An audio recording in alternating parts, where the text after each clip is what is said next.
Women's Secrets. A prequel to the sweet, later-in-life romance and contemporary women friendship fiction series. Misha Quinn. The woman stood on the cottage's veranda, resting her hands on the railing. She looked out at the setting sun, an orange ball coming down to the water's edge on the horizon. The lake was magnificent. There was an air of age-old tranquility about it. Granite rocks surrounded the smooth water surface, which was covered with pine forests.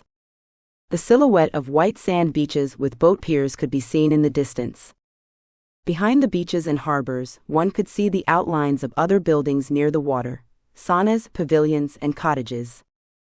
Fall had already painted the crowns of the trees red and yellow, and the evening sun added color to the picture. Golden fall was in full swing. The ball of sunshine coming down was getting bigger and bigger. Shining down on a bay with a sandy beach and a pier for boats, the sun sparkled in the raindrops that clung to the pine needles. The sun could not be put into the lake, the sunball seemed so big. It would forever hang over the water, illuminating everything with its warm orange light. Then the sun's edge touched the water, and everything around seemed to stand still. What would happen now? Birds stopped singing, and the air became almost still. The sun's disk absorbed the lake. Sunlight spilled over the vast lake's entire horizon, filling its water and the surrounding rocks with fire. The circle of the sun swelled as if it served the lake water with fire, and highlighted the minor details on the pine-covered shores of the lake. It seemed as if the sun was drinking the water, and now not a single drop of cool, transparent water would remain in the lake. But no, suddenly the light faded, and the last ray of sunlight slid partly across Ellen's face and plunged into the water. Everything around her suddenly turned lilac, and then there was almost total blackness. Only the light clouds in the sky were still illuminated and glowing with a crimson-purple light. The cliffs and the forest on the shore around Ellen's cottage turned a piercing orange, then lilac. Then everything plunged into darkness. The sun was getting ready to go to sleep. It was gone, hidden behind the horizon of the lake. It was not waiting there for a night in a cold bed. No, it never slept. Only Ellen, who watched the sunset, realized that as it faded, so did her life. It was all just emotions. Ellen had everything, a family, wealth, and a career. Yet she felt the emptiness in her life. Saying goodbye to the sun and enduring another empty night before it returned made her sad. Ellen turned and walked into the hallway of her cottage. It was not actually hers. It was theirs in common, hers and her husband Sam's. Sam was in financial operations at one of the largest banks in the country, and was absent now as usual. That is why Ellen was used to being alone in the evenings. Today, as usual, her husband had another after-hours meeting in the city, and Ellen had to wait for him to come to bed. Today Sam did not need dinner, at least not their dinner together. If Ellen went to bed before he came home, he would usually grab a snack from the fridge, put the TV on silent, put in his headphones, and watch an action movie. Ellen did not enjoy going to bed without him. The bed seemed empty and cold. As their children had long since grown up and left home, they had scattered to wherever they went. The daughter, Lucia, was getting a scholarship to study at a prestigious university in the country. Winston, the son, did not go to college right after high school. Instead, he joined the army. Parents did not set definite bars for their children. They let them define how to build their lives. One thing was unconditionally required: to be a decent person. They had to be respected, according to the standards of the society in which they lived. Ellen sat on the couch in front of the television, covered with plaid, and yawned. Then, deciding that it was better to go to the bedroom, she threw off the plaid, found barefoot slippers, put them on, and strolled. Without turning on the light, Ellen found her night pajamas in her dresser drawer, dropped her roomy sweatshirt, tank top, jeans, and underwear, and put on her pajamas with relish. The old pajamas were so soft. Old things are most loved. Already getting into bed, Ellen thought. I should probably throw those pajamas away. They are so soft, I cannot help it despite the holes and the torn button. Then these pajamas are already a part of my life, so much to do with them. My children, my husband, this house. Suddenly it was as if something jolted her, and she sat on the bed. Yes, our guests are coming tomorrow, the new neighbors. There are not 2 more but 4. How I forgot about that. I have to go to the store in the morning and buy meat for marinating, everything for the salad and wine. There was no doubt in Ellen's mind that their men would provide something for themselves, like beer. All grown men. However, the women had to ensure they had something nice on the table for themselves, something like light wine and cake. Although sweets are already dangerous to eat, at their age everything goes straight to the waist. What an age! It is a torment. At 47, Ellen noticed that her strength and reactions to the simplest events were not what they used to be. Her memory sometimes fails her. It was the beginning of menopause. However, Ellen still did not go to the doctor to make sure. She did not want official confirmation that her ability to have children was fading. Although she already knew by the dwindling bleeding and the increased period between that, her time was ending. But then what? She did not know. There was no one to talk to about the impending menopause. Women her age seemed to struggle to keep up with their younger colleagues at work and prove to themselves and everyone around them that they were still wow. Ellen's mother did not think it necessary to share such details of a woman's life after 45. Or maybe Ellen was just embarrassed to ask about it. She had nothing to say. She walked in this period of life as if she had stepped on the thin ice of a frozen lake, gripped by the first frost. Scary. Scary. Scared because with the faltering possibility of having children at once will come wrinkles and the inability to be attractive to men. And her husband. Ellen did not want to admit to herself until now that she noticed they were spending less and less time together. No, in bed as she thought, everything was still good. But the rest of her life was not what it used to be. Ellen felt like she did not know how to live her life anymore. Then, when their children were financially independent and had left the house to make their own lives, she was alone with Sam. Ellen realized she could hardly imagine living with him any longer. For many more years, until she died. That is right, until she died. Ellen could not imagine that they could have separated, much less divorced. Their property was jointly owned, and she did not even have her savings account at the bank. Everything was in their joint account, which they both had access to. Ellen was interested in something other than the details of the business Sam was in. Almost 30 years ago, just after their marriage, they set up a business producing environmentally friendly disposable tableware. Their business grew, and when their first child, daughter Lucia, was born, Ellen left her management position at their company. A young woman handed over all the authority for running the business to her husband. She remained only a shareholder. These were relatively simple responsibilities, a couple or 3 meetings a year and signing a few minutes of shareholder meetings. At first, Ellen planned to return to the company when Lucia was 3 years old. However, when their son Winston was born a year later, Ellen stopped thinking about work, wholly immersed in raising children and caring for her husband. Sam had successfully run the company and provided their family with nearly 25 years of a well-off life. They had raised children, built a home in this gorgeous corner of their state, and now all she had to look forward to was being retired. Oh, what were these thoughts about retirement? She will have a small retirement fund if they do not sell to the company.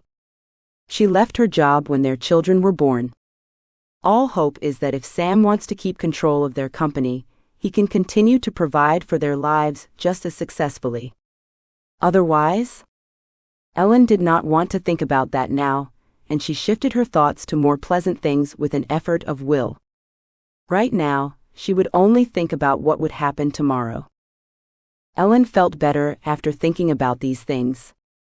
Then, after making a plan for tomorrow, she closed her eyes and slowly fell asleep. Scene 2. The morning before the guests arrive. Ellen awoke in the morning, and the first thing she did was reach halfway across the bed, where she found Sam sound asleep. He smelled of tobacco, expensive cologne, and something else sweet. He might as well be covered in cakes, Ellen said fondly of Sam. Her husband was a tall and stout man. Sam was proud of his Nordic blonde-haired look with sharp features and hard cheekbones. Just recently, at age 48, he suddenly let go of his beard. Ellen had always told him she only liked clean-shaven men's faces. However, Sam never gave up on his beard after his 30s. So Ellen guessed why Sam would do it just now. Suddenly, he accepted my point of view on his look. But why now? Is it not too late? Well, maybe Sam has a midlife crisis. Ellen thought, smiling. Ellen got out of bed and felt that her legs were too stiff. So she had to stretch them out, taking her first steps after sleeping. I should return to aerobics soon, and all morning stiffness would disappear. After that, I would just have to take care of myself. She walked to the bathroom and continued thinking about Sam. Well, I let him play. As Sam liked his beard, I was tolerating it, though touching my face with his beard always makes me laugh. It was as if someone had tickled me. Putting on her robe and slippers, Ellen walked to the kitchen. The kitchen was her permanent place of residence in their cottage. That was why Ellen insisted on everything being considered in the kitchen when it was being constructed. Ellen was taller than the average woman, so she needed countertops and other fixtures in the kitchen made with that in mind, more elevated than the usual 7 centimeters. And her habit of swirling around the kitchen. So the kitchen should not have that now, a fashionable island on which the stove sits. Ellen also needed a traditional dining table in the living room. So they got a new but quite traditional kitchen for a woman who cooks at home and loves to host guests. The kitchen room had a magnificent view of the lake and had access to a veranda around the whole house. For Ellen, the view was critical. She did not want to spend her time in the kitchen den, closed on all sides by the living room walls. Ellen hated kitchens combined with the living room. Ellen started making breakfast for her and Sam. 4 eggs, some bacon and butter all created an aroma that wafted upstairs to the second floor, where their bedroom was. Sam's husky voice echoed from there. Breakfast? How lovely. I will be right down. Ellen grinned contentedly as she continued to prepare the food and set the plates and cups on the table. She had made a quick fresh orange juice by hand, cranking the oranges in the juicer. Then Ellen heated the frying pan and toasted it. She did not like the toaster. It was better to make fresh toast right in the frying pan. It smelled different, and she could add anything to it at once. Sam liked cheese, so there were thin strips of cheese on the hot toast today. It was all smoky on the table when Sam walked into the kitchen. He strolled up to the table and sat down, tapping the counter with his fork to signal that he was ready for his coffee. Ellen ran around the kitchen, finishing the preparations for breakfast. Finally, she sat at the table, tossing toast onto her plate. Ellen did not eat it with a fork and knife like Sam. Her husband did not look at Ellen. Instead, he was eating his breakfast leisurely, munching contentedly. Sam's laptop was already set in front of him, reading the financial news. Ellen was used to him not being interested in her person in the morning. Lately, he had not even kissed her when he came out to the kitchen before his workday. She would quickly serve him breakfast and Sam would leave, giving her a quick kiss. Like a sister. Yeah, he had his worries. Let him take care of them. He was still pulling their whole household, this house, the 2 cars, the boat. They always go on holiday together, even now that the children have grown up and prefer to travel alone. She ensures he is comfortable at home, which is the most important thing for her. Finally, Sam tore his gaze away from his laptop and asked, "Am I remembering correctly? It is your new friends coming over today?" Ellen replied contentedly, but somewhat concerned. "Yes, today. They are not my friends." "What makes you say that?" "They are just our neighbors. In fact, they came up to me in our store to meet me. I meant nothing to it. They seem like nice people." Sam, staring at his laptop again, answered in a soothing tone. All right. It is just that it was a little unusual.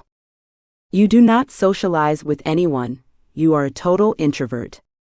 Suddenly guests. I can see why they asked for you. All right, I will be home after 7 p.m. You can start without me, if they come early. Ellen sensed some irritation in his voice. Then of course he would come in tired from work, and she would give him guests for the evening.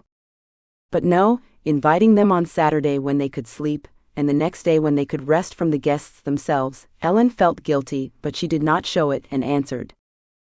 Well, if she is going to come exactly on time at 18:00, we will start the evening without you.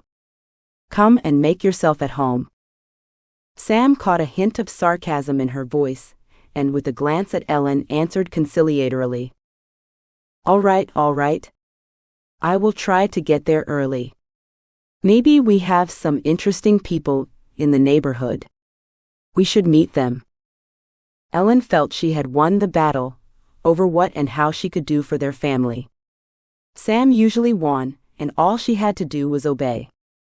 A small victory. Encouraged by this, Ellen chirped. I will buy everything. You just make sure there is money in the general account. We will need at least 100, or even more. Including the wine. You know I do not keep liquor at home. So we need to stock up on everything. Sam, getting up from the table, tossed her carelessly.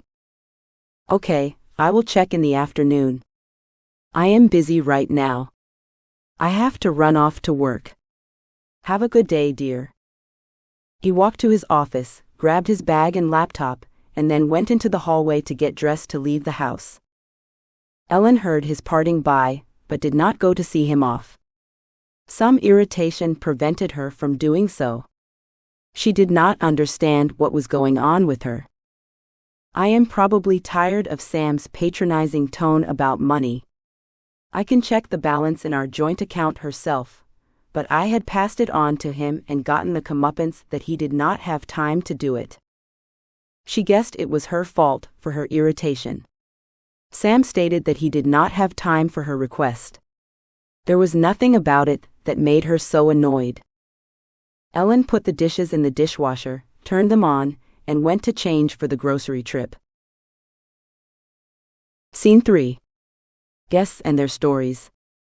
By the evening, everything was ready. The meat had been marinated in the morning. The salad was sliced and served on the table on the terrace in a big bowl. Drinks, including wine, stood in an ice bucket near the main table. The grill was already lit, and fragrant wood was burning, preparing to become coals on which meat could be cooked. Ellen did all the cooking herself. Throughout the day, she was alone. As usual, Ellen pulled it off. She and Sam rarely had guests. There just was not time for that. However, if they did, Sam demanded that everything be prepared to the highest standard, which was what Ellen was doing now. Even if he did not invite these guests, she would still do it the usual way. Suddenly, Ellen remembered one event last year in the supermarket, where she typically shopped twice a week. She was shopping when she was almost run over by a shopping cart, being pushed by a petite, curvy, and highly cheery middle-aged woman. Before Ellen knew it, the lady chirped her apologies and introduced herself as Betty. They were already talking as if they had been friends for years. Betty and Greg. As Ellen's new acquaintance was called, Betty or Elizabeth rented a cottage on the same lake shore with her husband. They had recently moved out of town, but her great openness and charm had already won over many neighbors. Betty had gotten to know everyone in the neighborhood. She was welcomed by everyone from the most affluent and out-of-town families to blue-collar workers like hers. However, Greg, or Gregory, called Stone, Betty's husband, was not known for being chatty or any other social attribute, unless you include his incessant nodding in response to Betty's "Really, honey?" which happened every couple of minutes when she was talking to someone if Greg was around. Greg was a considerable man, tall, broad in the shoulders and waistline. With Betty, he was almost 30 years together. But over the years, Greg had become something of a walking lump of former muscle and fat, accumulated from improper nutrition in the long haul of cargo on the country's roads. Betty was no slender person either, but her extra pounds did not seem to bother her, so they did not bother anyone. No one would have thought to say, even behind her back, that she should lose weight. It was natural that Betty could only be so cheerful if she had those 10 and an extra half pounds. Some women at that age had unsuccessfully struggled with what pounds they were gaining out of thin air. They were constantly talking about it and frankly envied Betty because she appeared to be overweight and in no way disturbed. Greg forbade her to lose weight. He liked everything about Betty. Was he saying that so she would not be upset? It is bad enough they do not have children. He loved her as she was, both a slim young girl and this mature, pudgy woman. That was his Betty, and he did not want anyone else. Many people wanted to see an example of a woman who does not demand much from life and is quite content with her family and herself. Scary to say Betty was just a little overweight. Oh, it was better to say she was curvy. It was an alternative to their endless attempts to keep up with younger women in terms of attractiveness to men, mostly at work, among acquaintances.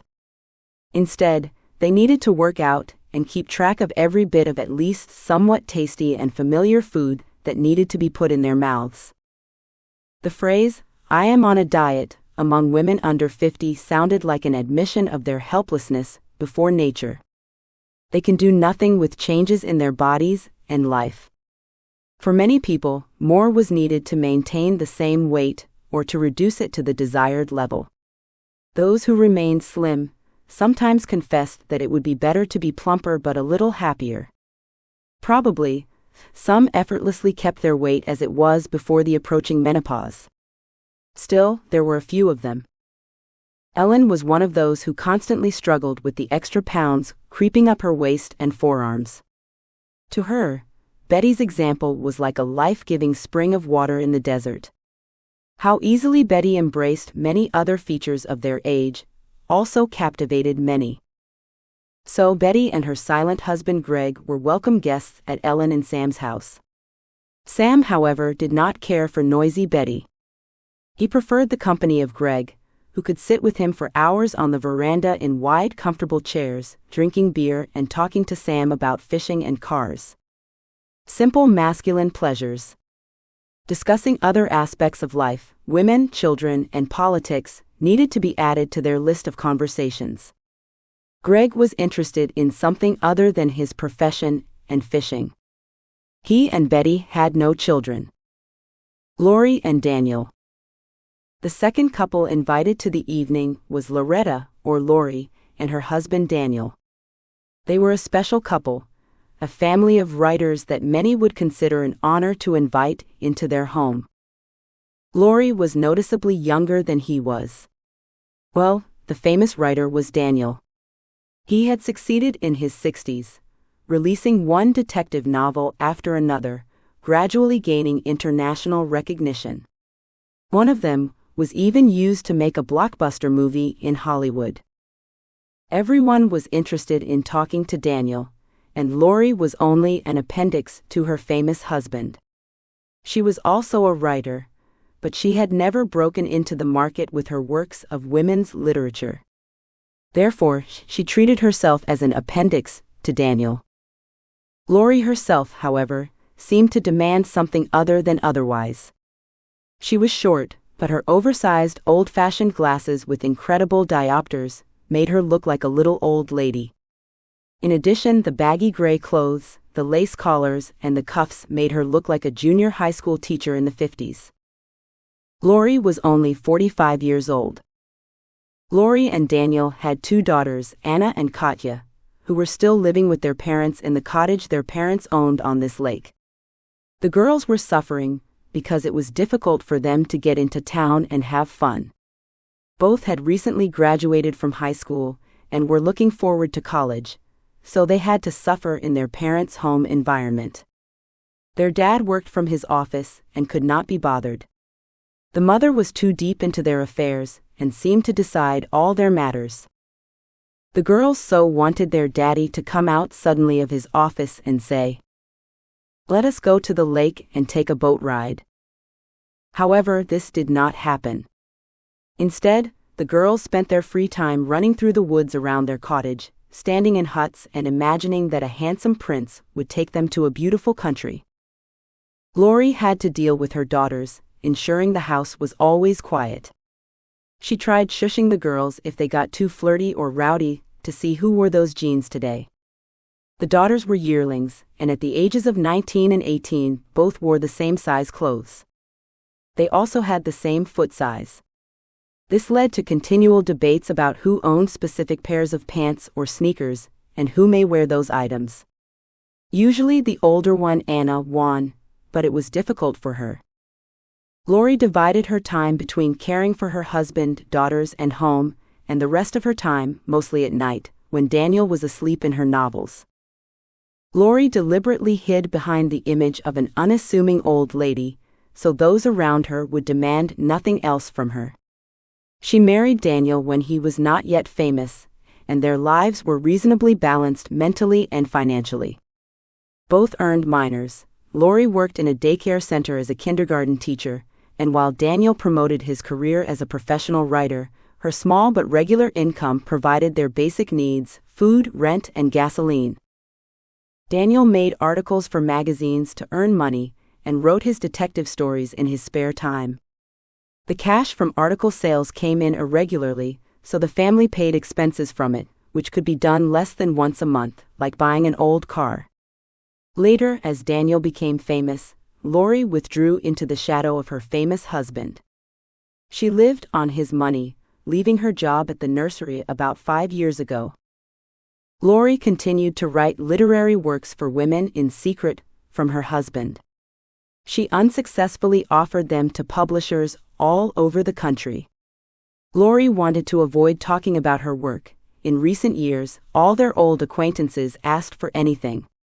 People who had known the family for a long time understood the situation and were not disturbed by what everyone around them thought was Lori's sleeping writing ambitions. But on the other hand, friends and family who had known Lori since she was a child avoided discussing her writing with her since it had never been published, which meant that nobody thought her work was good enough to share with the world.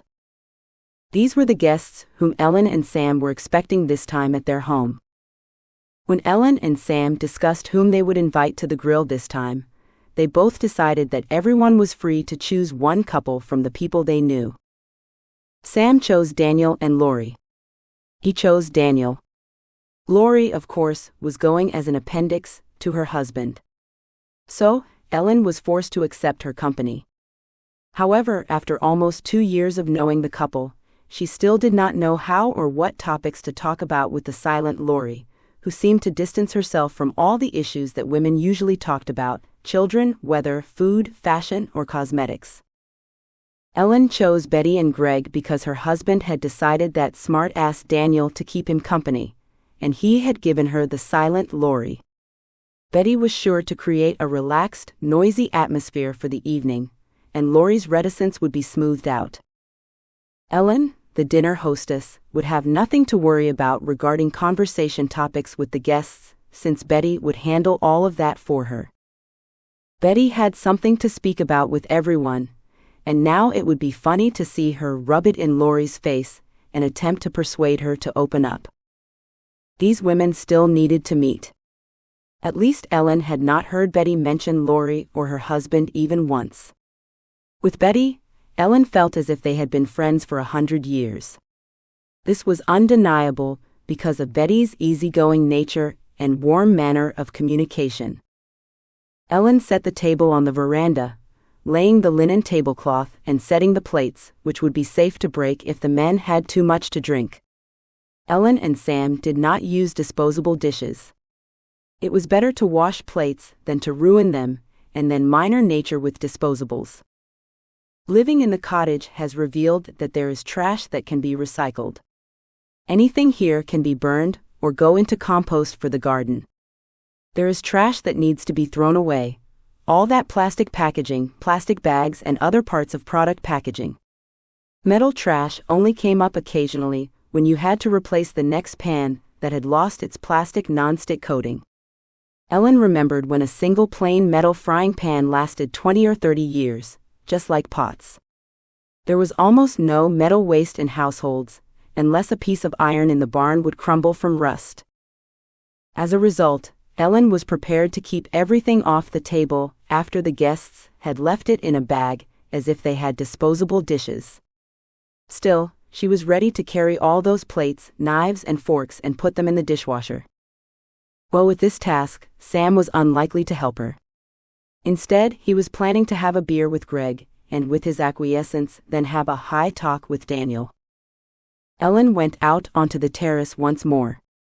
Everything was ready. All that was left was to wait for the guests to arrive. Ellen hoped that the evening would be a success. Scene 4. Guests arrive at the cottage. Betty and Greg were the first to arrive. Their powerful, time-worn SUV appeared on the forest road leading to the cottage. Ellen watched as the heavy Greg climbed down from the step of his driver's seat and, grunting, stretched out his stiff legs. They were only about 10 minutes away, but Greg had difficulty sitting. In addition, decades of driving large vehicles over vast distances in any weather had left him overweight, with sluggish feet and almost unbendable knees. Yes, Greg needed to take care of his health, but he did not want to admit it, even to himself, so no one dared to hint that he should see a doctor.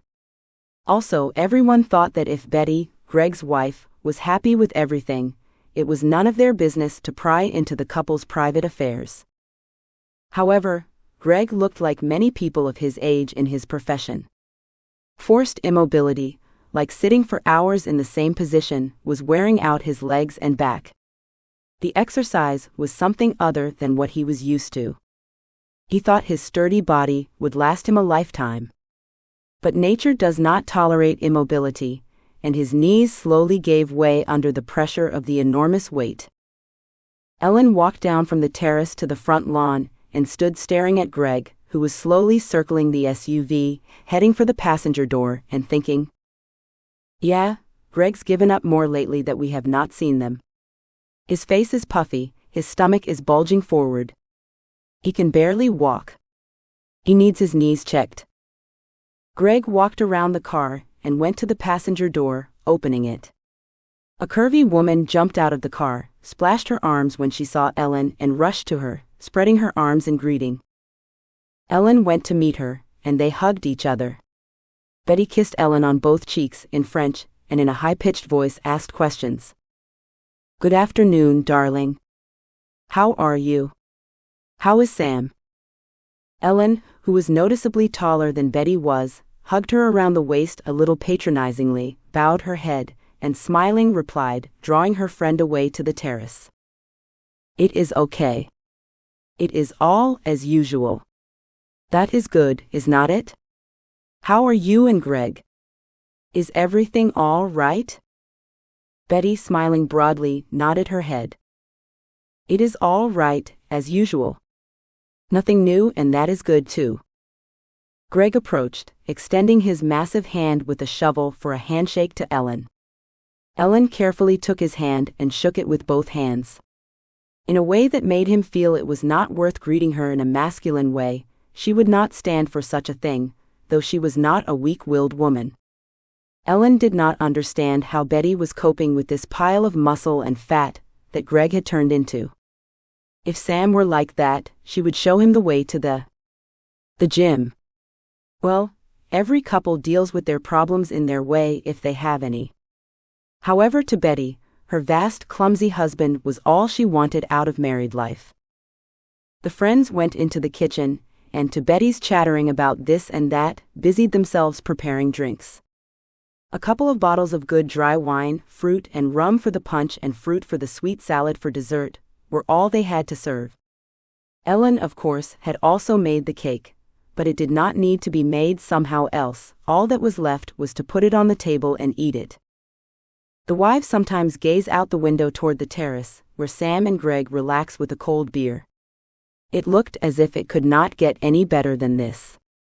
They were about to cook the grill, the meat for which Ellen had brought out to them on the terrace. Finally, another car, a white limousine, pulled up in their yard. From the driver's seat, a tall, stout but lean man with a tan, chopped face, as if crowned with a mop of long gray hair slicked back, stepped out of it. He was dressed in a loose style, something akin to the Hollywood style of the 40s of the last century.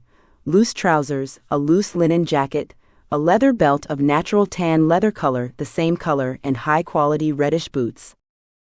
Daniel, that was he, headed straight for the terrace, not looking back at the car, from which a short, gaunt woman, Lori, awkwardly got out of the passenger seat. She followed her husband reluctantly to the terrace, perhaps clearly expecting another presentation of her husband's successes. Ellen noticed from the kitchen window that the second couple of guests had arrived and went to meet them on the veranda. When she opened the door, Daniel leaned over slightly like a nobleman from a movie. He took Ellen's hand and kissed the back of her palm in an aristocratic manner. Ellen knew he had nothing in common with the aristocracy. Still, these manners somehow stuck to him, and everyone took it as the norm. How could a famous writer afford to play a little of what he was not? Others would not forgive it, but it suited him. At least no one looked at him as a clown. The glow of success gave him every action or statement, power and meaning. Smiling graciously, Ellen responded just as gallantly by crouching in front of him in a curtsy. She played along with Daniel, accepting his game. Daniel finally turned to Lori, standing behind him, arms crossed modestly on her belly, waiting for her turn to greet her hosts. Daniel stepped aside, and Lori had time to give Ellen a hand, speaking in a muffled voice. "Good afternoon, Ellen. How do you do?" Ellen replied, clutching Lori's unwilling hand cheerfully. "We are doing well. How are you?" Lori answered, lowering her voice to a whisper. "It is fine. As usual." Ellen did not know what to think because Lori was so withdrawn. But what do you think she should do? One had to accept the guest as she was. Ellen took Lori to the kitchen, where there was nothing else to do but to spend time before the men cooked the grill. She was talking about nothing with her friends, though Lori was not a friend but just an acquaintance. Ellen occasionally glanced out on the terrace, where the men surrounded the grill and worked on coals and meat. The fragrant smell of marinated roast meat wafted into the house, and Ellen invited her friends onto the veranda. Dinner began. Scene 5. Table Talk. Everyone was seated at a long table made of unpainted oak boards. Ellen, the hostess for the evening, was still hurrying about, making the last adjustments to the plates and silverware. At least she could take pleasure in the beauty before it vanished under the strain of the guests' clearly raging appetites. Well, that is what I am all about, making them enjoy themselves and feel at home, Ellen thought. She was running out with a tray of dessert and something else flavorful from the house to the veranda for the last time, as she hoped. Finally, Sam interrupted a conversation with his friends and waved at her invitingly. "What are you doing there? Come and sit down already," Sam shouted. Ellen could feel the effects of the beer in his voice. It was more sonorous than usual. When Sam pronounced his words so emphatically, Ellen already knew that he had drunk his norm of alcohol to feel dignified in his opinion. In Ellen's opinion, there is no norm for alcohol, there is only the desire to remove inner inhibitions. She thought. So how does each of us do it? Everyone chooses for themselves, right? Some of us are overzealous with women.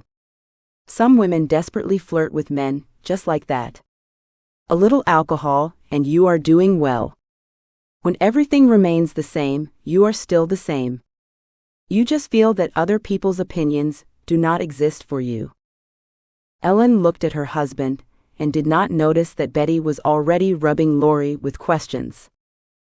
Betty was interested in everything: how Lori had spent her vacation, how Daniel felt about the local government building a playground on the edge of the forest, which their community of neighbors had guarded in their leisure time, and so on. Lori responded sluggishly, trying unsuccessfully to end this torture. She did not like companionship. As a profound introvert, over the years, she had had to admit that she did not enjoy female companionship. It seemed bland to her, unlike the company of her husband's friends. Nevertheless, Daniel allowed her to be present at his meetings with friends and fellow writers. This gave Lori an inexpressible sense of belonging to a higher intellectual society that others were barred from entering. So Lori had nothing to tell Betty, who was pestering her with this idle talk. But of course, they had to keep the conversation going since they had come to this meeting. From time to time, Lori looked hopefully at Daniel. He could save her from this chatterbox. Her husband, however, was in the living room, lying back in an armchair with a high back and smoking a cigarette through the mouthpiece. He seemed to listen to Sam and Greg's political discussion, indulgently but carefully. Daniel knew he needed character samples for his future novel. He was still determining exactly what would happen in the new novel. Still, Daniel had already decided that he would write off the characters of some amusing neighbors who had been honored to invite him over. Oh well. He would eat, drink, and get some new observations. Daniel told no one that he took the characters from his observations. Instead, contrary to the questions he always answered, he invented them as collective images. Then he filled them with life. His thoughts and actions created their fate, which they cannot escape because he, their creator, decided so. Just like the Lord God. Forgive me, God, for that comparison.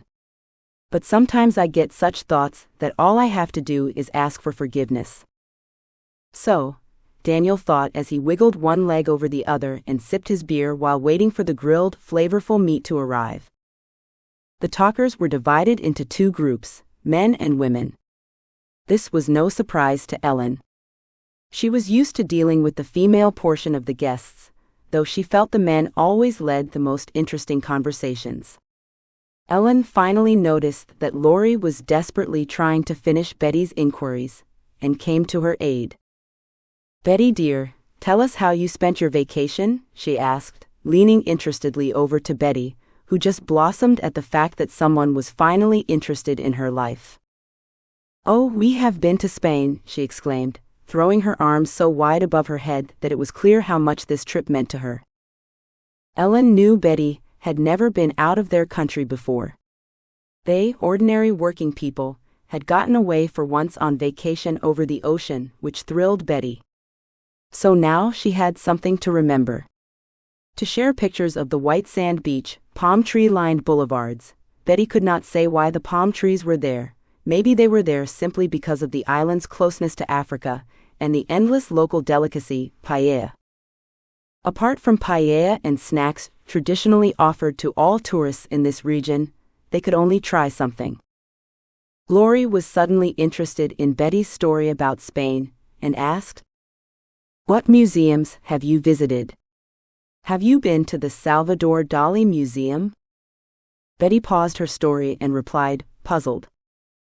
"No, we were not. We were only at the beach. It was so good there and such tasty food." Lori wrinkled her nose. What else was there to talk about with that lady? Betty was next to one of the most exciting museums in the country, or even the world, and she still needed even to bother to get a glimpse of it. Ellen, as the lady of the house, tried to soften the crumpled conversation and continued to question Betty interestedly. "Well, where else have you been? Have you seen those same windmills that Don Quixote fought? Betty did not see the catch in Ellen's question, and answered, No, we have not been shown anything, or I certainly would have gone to see them. Cervantes was a famous writer after all. Laurie suddenly looked at Betty in surprise. Maybe she was more intelligent than she seemed at first glance. That Betty had no college education did not make her any worse than Laurie. Laurie achieved nothing she dreamed of. Her books were never published. How is she any better than Betty? Maybe Betty knows the secret to happiness? She does not even have children and does not regret it. No one even asks her if she plans to have a baby anymore. At the age of well over 40, it has become something of an abstraction. The risks may outweigh the charm of having a child. With such a long family history and age in their 50s as Greg and Betty were, people stop asking childless couples about their plans to expand their families. These two have held on to each other and have not split up because they do not have children. So, there are more crucial things in their lives. Laurie took another close look at Betty and suddenly realized that she was hiding her life from the people she knew. Why? Perhaps it was because she did not know what her spouse was working on. Laurie did not know why she could not answer Betty's basic queries about her future or summer vacation plans. From society's point of view, Laurie was doing great. She had a famous and wealthy husband, children, and financial security. However, no one knew that Laurie still harbored hopes of publishing her books. She was tired of writing into the desk. Literary agents sent rejection after rejection. Laurie desperately opened their responses and carefully put their rejections in her secret briefcase. She had lost hope of publishing her novels traditionally. To the agents, Laurie was just a famous writer's wife, and some clarified that this was the only reason she was being answered. Period. Meanwhile, Ellen was still trying to keep the conversation going and turned to Laurie, hoping to engage her in a discussion about the salad she had served the guests. Look what I made. It is a beauty, my grandmother's recipe, she said proudly as she placed the salad on the plates for the guests. Betty immediately pounced on the salad, rolling her eyes and smacking her lips in pleasure. Oh, what a salad, what taste! You are such a lovely, wonderful hostess, Betty was saying in between as she forked the salad into her mouth. Laurie looked at Betty, and after tasting the salad too, she tried it on herself and stretching her lips slightly in a smile whispered, Yes, the salad is wonderful. Wonderful. Ellen, smiling contentedly, sat down in her seat and, glancing at the men, who were still talking passionately about their business, suggested in a conspiratorial tone, What if we left our men here alone and went for a sauna and a swim? Laurie straightened up in her chair, about to object. Still, Betty had already happily snapped out of her seat and circled the table and hugged her shoulders, preventing her from opposing. Say nothing. Let us just go. They do not care about us now. Looking back at Ellen in confusion, Laurie hesitantly got up. She followed the ladies into the house to change. Of course, she had nothing for the sauna, but that was not the main thing, since Ellen had promised to give them a pair of towels and a bathrobe. Well as everything else, soap, shampoo, and all the other joys of the sauna, steam, perfume, slippers, and towels for the couch. The women quietly left the terrace, and the men did not even notice it. Ellen found everything for the sauna and put it in the basket. She gave Betty and Laurie large bath towels and a couple of small ones to sit on or wipe their feet. Ellen also gave her friends a surprise. She had a gift ready for each of them. Ellen bought gifts in advance and arranged them in beautifully packaged bags with sponges, bath towels, fragrant soap, and terry slippers. She would give it all to Betty and Laurie in the sauna. Scene 6. Sauna for the ladies. The women walked in a single file down the path from the cottage to the lake. Ellen led the procession, followed by Betty. Lori was the last to speak. Each of the women carried her basket of sauna supplies. The smell of damp pine enveloped the walkers in waves, reminding them that trees were the lords of the world, not humans, at least on this lake. Droplets of moisture occasionally fell down the backs of one or the other, who flinched in surprise and tucked her cloak or sweater tightly around her neck. For Betty and Lori, the sauna came as a complete surprise. So Lori never said no to something she thought was a waste of time, and always did what her friends told her to do. Ellen was pleased that she had persuaded the ladies to show them her sauna. "Could you let the men make their arrangements some other time?" Since Sam never thought to offer his buddies a sauna today, Ellen and her friends will do so. This trip to the sauna would be for women only. The sauna was already preheated. From the chimney of Ellen's cottage, a light, fragrant smoke was whirling and flying into the sky. Ellen and her friends entered the sauna. Ellen showed her friends where they could change, half jokingly and half seriously asking, "I hope you did not bring your bathing suits with you. You do not need them in a real sauna, and there are no men here." Betty laughed. "I would not think of wearing anything in the sauna, except a bath towel. Even if there were men here, we would just chase them away. That is all."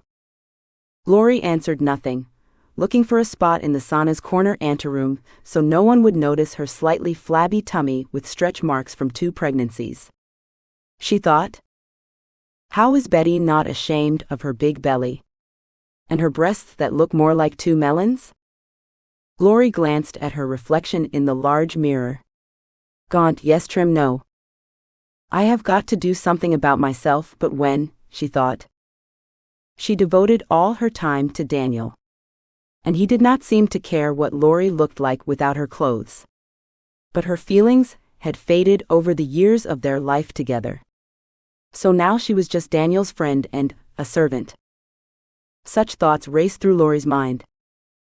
Betty was self-consciously looking at her lush body in the mirror that Lori had so quickly turned away from. Betty was a curvy woman. When she was young, she had great legs, and all the girls envied her. However, the extra pounds had accumulated over time, and there were now over 20. Her waist turned into a lush featherbed, the same softness in knee folds. Her breasts had also increased in size in recent years. Still, I am almost 50. Not everyone can boast of an imposing figure at this age, and I am among them. But it is what it is. The important thing is that Greg likes it. And he likes it all so far, Betty thought, fidgeting in front of the mirror. She took her towel, wrapped herself in it, and called Lori into the shower to wash up before the sauna. Unclothed and wrapped in a large bath towel, Lori was still confused, standing in the sauna's anteroom, twirling the soap and washcloth in her hands. Her face expressed complete bewilderment. Why, before the sauna, should one wash if one can whip oneself with a birch broom? Is it necessary to wash everything off the skin? Then, as if guessing her thoughts, Ellen entered their shower room. She had already put them to soak in a basin of hot water, and pleased, inhaled the aroma of the birch brooms. We have to wash first. It is a tradition not to bring our own dirt into the sauna itself. You do not wash in the steam room in a northern sauna. You wash before and after, she said to her friends. The wood in the sauna stove was already burned. The embers were creaking under the stones, stacked in a large metal basket, to heat the sauna. Ellen loved her sauna, and had packed everything she could think of for that time: linen towels to lie on in the sauna, a bucket with a bucket of water to splash water on the heated stones and create steam, various sauna fragrances, birch, pine, tar, and something else that was pleasant and uplifting. The ladies took turns under the shower and climbed onto the sauna floor, one by one. Ellen splashed wood scents into the bucket with water, scooped up some water, and splashed it onto the heated stones of the sauna with a ladle. Steam rose and almost scalded the women sitting on the wooden benches. Lori could not stand it, and with her hands clutching her head lower, she squealed down the stairs below. She remained sitting there, occasionally pouring water from the bucket over her head. Ellen and Betty were enjoying the steam and heat, as if that were the purpose of their meeting. The women were sitting on benches on linen towels, with unique hats on their heads to protect them from the heat. Betty applied an ointment to her neck and shoulders. It was a mixture of honey and herbal extracts, especially for the sauna. Sweat broke out on their bodies and trickled down their faces, down to their shoulders and chests to their stomachs. Ellen rubbed her legs, massaging her feet and ankles that were tired from the day.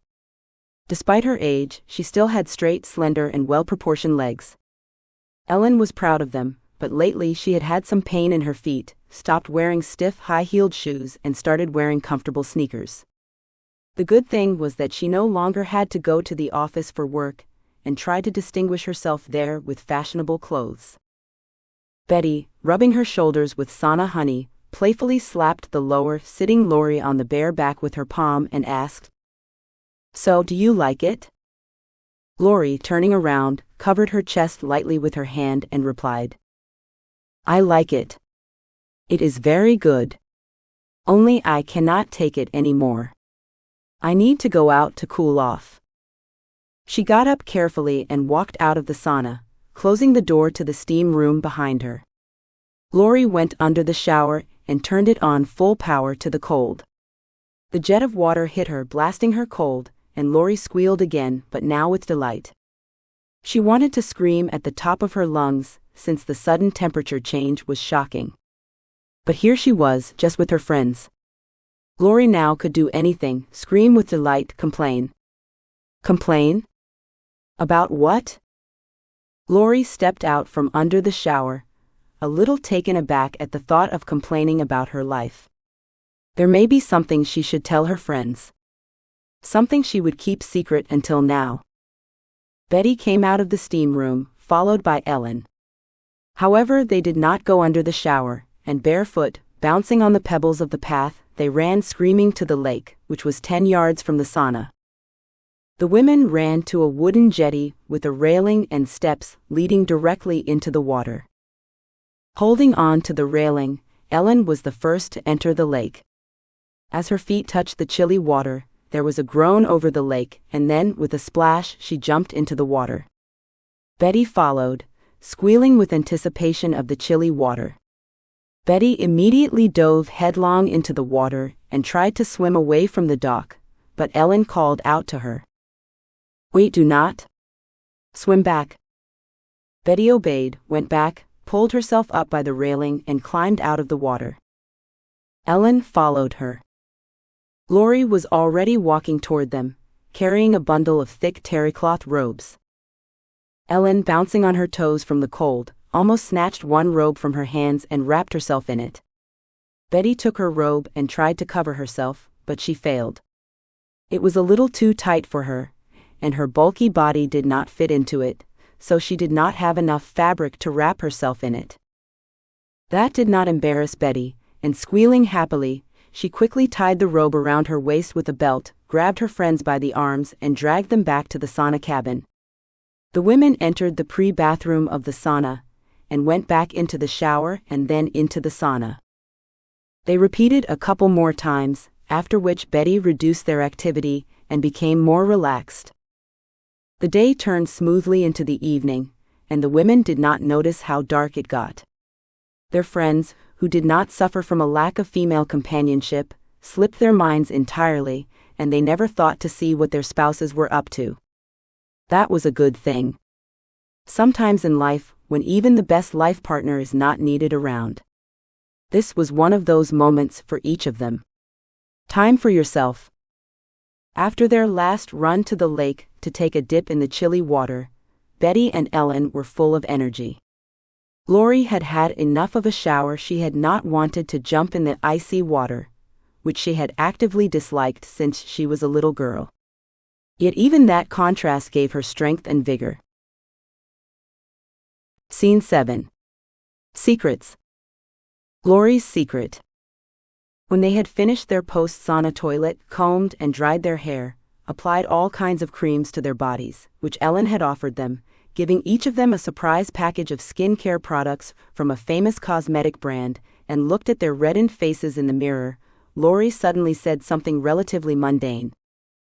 "You know, I am leaving Daniel." Betty and Ellen froze, staring at her in utter amazement, as if struck by lightning. This quiet Lori, whom they hardly know yet, suddenly tells them such frank news about her married life. She is leaving her wealthy husband. What is the matter with her? You? Are you leaving Daniel? What is the matter? Betty was the first to wake up. I have lived apart. He does not know yet, and neither do the kids. I need my time, which I never had with him. Lori said this as she twisted her long hair into a bun and pinned it with hairpins at the back of her head. And what are you going to live on? Do you have your own income? Asked Ellen, who was immediately reminded of her situation of having no savings in her account. No, that is just it.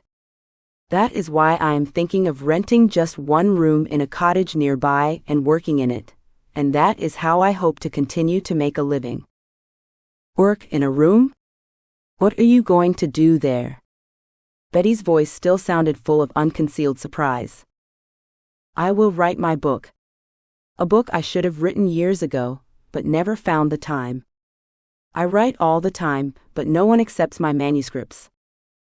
Lori pulled her sweatshirt tighter and crossed her arms over her chest to defend herself from the attack. No one attacked her.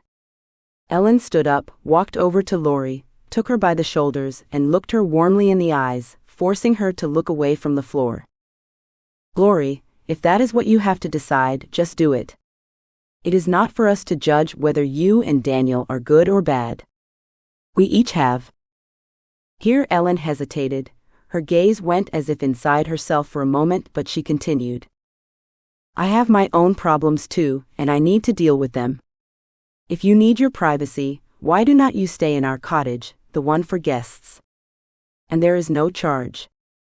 Lori looked up at Ellen with surprise and gratitude, and whispered, Thank you. I will think about it.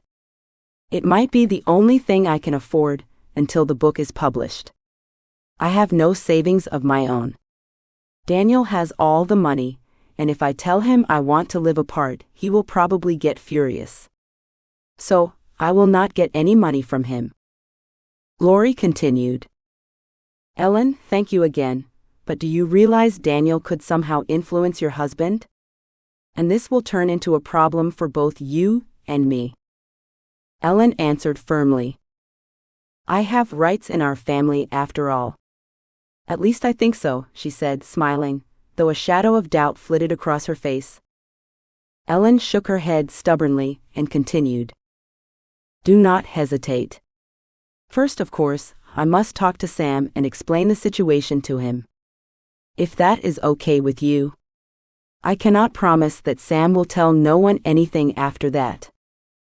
Lori looked at Ellen understandingly and appreciatively, nodding her head in agreement. It is okay. I understand everything. I am not trying to hide anything from anyone when I decide where I am going to move. From now on, there is no secret to my decision about those around me. Just tell me if it is possible to live in your guest house for at least 3 months. If things do not work out with my earnings, I will have to go back to Daniel. Betty approached Lori too, and looking at her sympathetically, said, You poor thing. I thought you had a model family. Then she felt she had said too much, and corrected herself. I thought so because you are always together with Daniel, and for many people like me, that is an indicator of a strong family. Lori, shaking her head, answered sadly. It only seems that way from the outside. We have not had a normal relationship for a long time, as if we were family and not a famous writer and his servant. There was bitterness in Lori's voice. She was bitter that she had wasted so many years of her life with Daniel, instead of doing what she should have been doing, writing that book that would surely be published and appreciated. What about the children? Ellen suddenly asked, looking warily at Lori. Kids? What about them? They are adults now, they will understand, I hope. We do not have to share custody of them. They are both adults now. I will try to explain everything to them. Lori turned to her basket and began gathering her things, signaling that the conversation was over. However, Ellen did not give up and kept asking questions. Why did not you ever tell me you were writing books, too? Lori replied, rubbing the edge of her sweater in her hands and smiling embarrassedly. I have never received a single positive review of my books, either from agents or from Daniel. When we were married, one day, he read my outline of one of my first books and carelessly discarded my manuscript with no comment, with such a strange expression on his face that I never told him again that I was still writing and hoping to publish. Now the kids are grown and I have time. Time for myself. So, I hope to publish at least one of my books. For that, I need to be alone. Alone? Tears glistened in Lori's eyes. She turned away from her friends, wiping her eyes with the edge of the terry towel next to her. Ellen continued her questioning. Well, if so, then why do not you self-publish your books? I read many books electronically, and I have seen a lot of indie authors out there, those who self-publish their books. I will show you what is out there in those e-book stores as soon as we get home. Lori looked up at Ellen with interest. Indie authors? I did not know those were possible. Daniel always spoke disparagingly of independent authors. I had not thought of such a possibility. Ellen responded to her condescendingly and blandly. These authors are all authors just like him. They just take the risk of publishing their work without the support of publishers, with established connections and the marketing machine. They do everything themselves. However, I am not an expert in this field. I just read a little about it and sometimes read books like this. Maybe there is something in them that big publishers just ignore or gloss over. They have the writer's freedom of thought, their original intent for each work. I was quite happy with these books. Lori's expression changed and she smiled again. Thank you, Ellen. I have become so mired in Daniel's world that I am no longer aware of what modern readers and writers live by. Thanks for the idea. Yes, that is right, I will publish my books. At that thought, Lori lifted her head, squared her shoulders, and hugging both her friends by the shoulders said in a confident enough voice. Well, the worst is over. I said it all aloud. Now all left is to do what I set out to do. Betty's secret. Betty was silent the whole time of the conversation between Lori and Ellen, sitting unexpectedly quietly on the bench of the pre-bathroom sauna.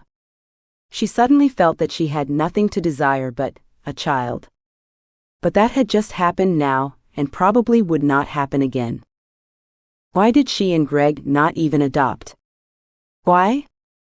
Greg had always answered her questions about the possibility of adoption, that he only wanted a child of his own, his blood, his flesh. Greg could not imagine that he would care for someone who was not born into his own family.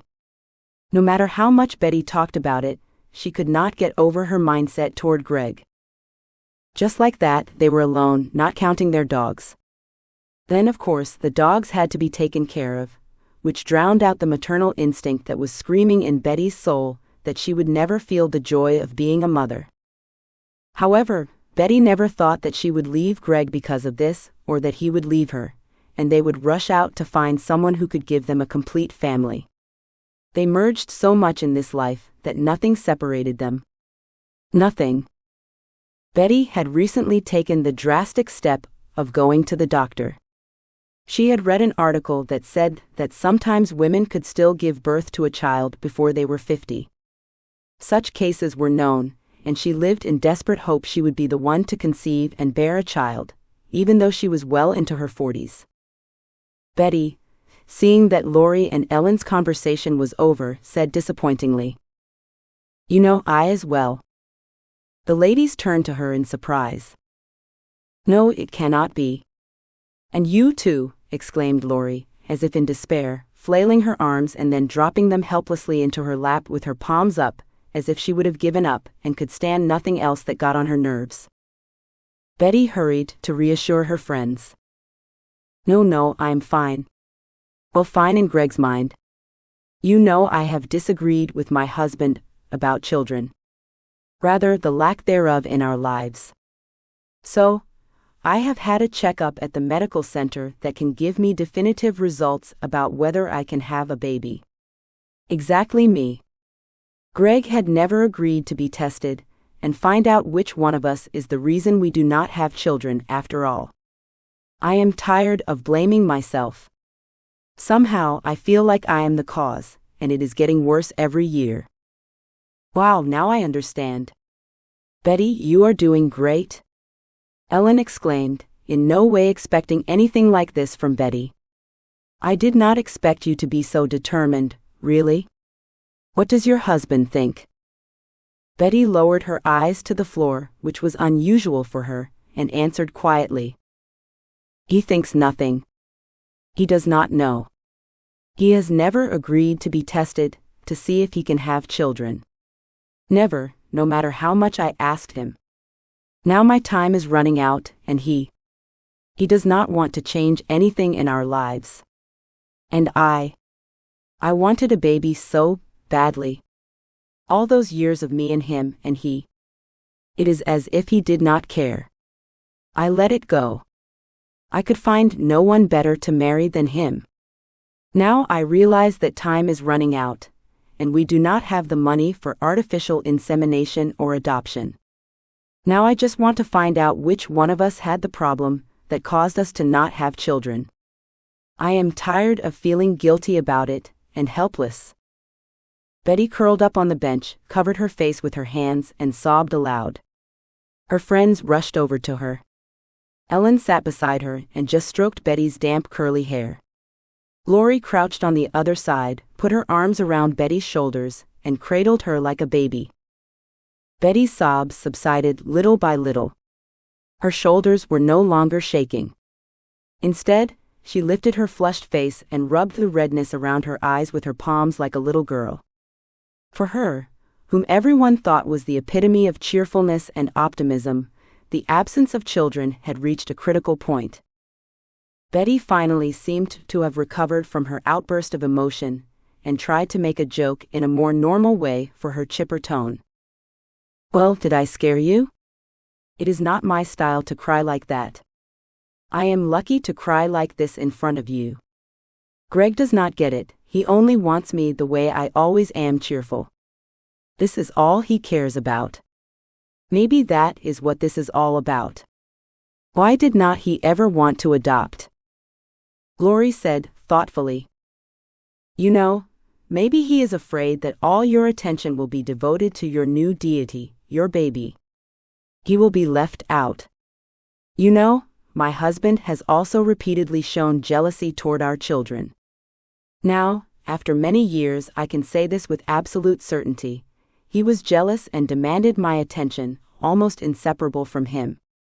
He needs the full immersion of the person who lives next to him in his world and needs. And himself, he cares for no one and nothing but his art and the recognition of those around him. In recent years, he has become a domestic tyrant. I put up with it mostly because we have our girls, and they were supposed to have the best childhood ever. Now they are grown, and my patience is ending. I have done what I think is right. Perhaps you too, Betty, are doing what you think is right now, and it is your choice whether Greg likes it. You are doing just fine. This long and passionate speech of Lori's was incredibly startling to Ellen. She had in no way expected anything like this from Lori, just that she had been almost hysterical about carrying out her life plans, despite her husband's willingness or unwillingness to understand her. Ellen felt Lori was more than just a passing acquaintance to her now. They were friends from now on. Ellen got up from her seat in excitement, walked around the room, stopped in front of Betty and Lori, who were sitting side by side on the bench, and said calmly, "All ready?" You are both good. Let us just be a little more careful with our emotions. If we scream and cry like this, our husbands will take us to a special institution to treat our nerves." There was irony and apprehension in her voice. They should avoid attracting the attention of men. Otherwise, all their plans would go to hell. Theirs? So hers too. Ellen's secret. When the friends had already dressed to leave the sauna and return to their husband's house, Ellen, who was at the door of the sauna cabin, suddenly turned her back to the exit and, spreading her arms out to the sides and slightly upward in a gesture forbidding passage and demanding attention, uttered in a pathetic tone, "Well, I have something to confess to." Women froze, looking at her in amazement. They thought that the outpouring of emotion was over, and that Ellen, with her poise and even calculation, had supported them and would be their best advisor precisely because she was doing well. Ellen continued, "I have a secret too. A secret from my husband, not from you." She tilted her head slightly sideways, as if gathering her thoughts. Then she lowered her arms along her body and shoved them into the pockets of her robe, swaying on her toes. Her body seemed as tense as a string. "I am going to go to school. Learn how to become an entrepreneur." "What?" Simultaneously, Betty and Lori exclaimed in surprise. Still standing in the doorway, Ellen watched with satisfaction the effect her words produced. Betty was the first to come to her senses and muttered in surprise, "But why? Do you not know how to run a business? You told me you and Sam started your current business together. And your firm is successful enough to provide for both you and your children." Ellen bowed her head, nodding in agreement. "Yes, the firm is successful. So far, so successful. Sam is completely immersed in its business. Sometimes it feels like I have a rival, and it is our firm. As far as learning goes, we started this company so long ago, now we have to learn everything all over again. Times are changing. Startups now require a different approach, new rules, new funding opportunities. I want to know all this before I start my business." "Your case? What about Sam? If you want to make money, why do not you ask to go back to your company? You were an executive there before," Betty continued to wonder. "I want to set up exactly my business. Sam has not considered my opinions at the firm for a long time, and I have become a housewife at home. Of course, nothing is wrong with that, but I feel like I have the strength and desire to do something else besides make sure the dishes are washed and there is meat in the fridge. I am sick of it all. I want to do something else in my life. I am almost 50. I want to do something meaningful for myself before I am old. I feel capable of it."